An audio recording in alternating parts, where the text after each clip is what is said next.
Hello everyone, कैसे हो आप। तो स्वागत है आपका अपने चैनल पर। और आज हम हिंदू विधि के अंतर्गत मिताक्षरा और दायभाग में अंतर समझते हैं। मिताक्षरा और दायभाग क्या होता है, क्या अंतर होता है, वो हम देखने और पढ़ने वाले हैं।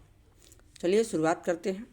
मिताक्षरा, इसमें क्या होता है, जन्म लेते ही पुत्र को प्रॉपर्टी का हक मिल जाता है और पिता के जीवन काल में पुत्र को संपत्ति का अधिकार भी मिल जाता है।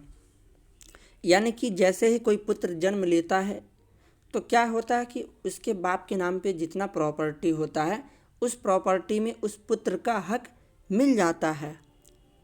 जब तक पिता जिंदा हो उस समय भी उसका अधिकार उसके प्रॉपर्टी में रहता है। लेकिन वहीं दायभाग में क्या होता है, पिता की मृत्यु के बाद ही पुत्र को प्रॉपर्टी का हक मिलता है। यानी कि जब कोई पिता मर जाएगा तो उसके बाद ही उसका पुत्र जो है उसके प्रॉपर्टी को हैंडल कर सकता है या ग्रहण कर सकता है। और पिता के जीवन काल में पुत्र को संपत्ति में कोई अधिकार नहीं है। उसके बाद क्या है, परिवार के पुरुष सदस्यों को संयुक्त के अंतर्गत माना जाता है। जो जॉइंट फैमिली है इसमें सिर्फ पुरुषों को ही जॉइंट फैमिली माना जाता था और जो है महिलाओं को नहीं माना जाता था। जबकि दायभाग में परिवार के सदस्य पुरुष और महिला दोनों माने जाते हैं। दायभाग की जो जॉइंट फैमिली होती है उसमें पुरुष और महिला दोनों जॉइंट फैमिली माने जाते हैं, जबकि मिताक्षरा में सिर्फ पुरुष माने जाते हैं। उसके बाद महिलाओं के पास कोई अधिकार नहीं है और ये विभाजन की मांग भी नहीं कर सकती हैं। मिताक्षरा में क्या होता है कि जो जॉइंट फैमिली होती है उसमें महिलाओं के पास कोई अधिकार नहीं होता है। वे प्रॉपर्टी का हक नहीं उसमें होता है महिलाओं का, और वो उस प्रॉपर्टी की मांग, विभाजन की मांग भी नहीं कर सकती हैं।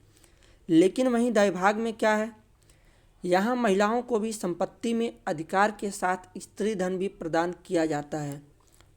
यानी कि दायभाग में जो संपत्ति होता है उसमें महिला का भी अधिकार हो जाता है और उसके साथ साथ क्या होता है, स्त्री धन भी उसे प्रदान किया जाता है महिलाओं को।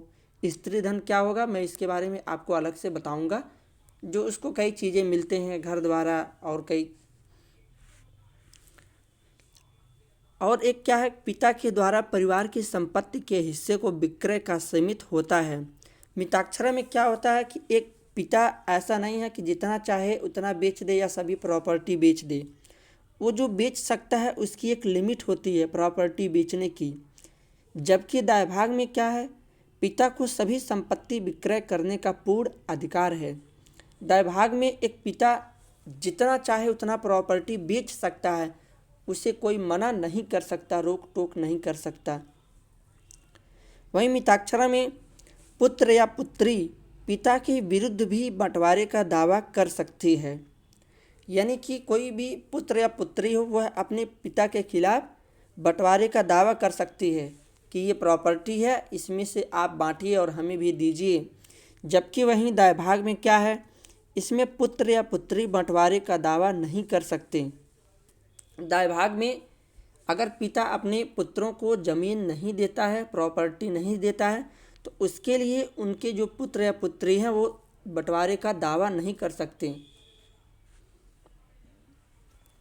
मिताक्षरा जो है यह सिद्धांत एक रक्त पर आधारित है। वहीं दायभाग यह एक परलौकिक लाभ प्राप्त करने के सिद्धांत पर आधारित है।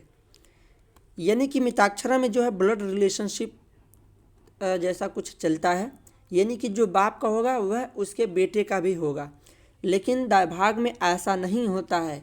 एक पिता का उत्तराधिकार पुत्र पिता का अधिकार जो होता है उत्तराधिकार पुत्र नहीं हो सकता, बल्कि एक परलौकिक सिद्धांत पर हो सकता है। यानी कि जैसे पिता मर गया तो उसका जो मृत्यु का कर्मकांड किया, जो मुखाग्नि दिया, तो कुछ उस तरीके से वहाँ पे उत्तराधिकार का होता है।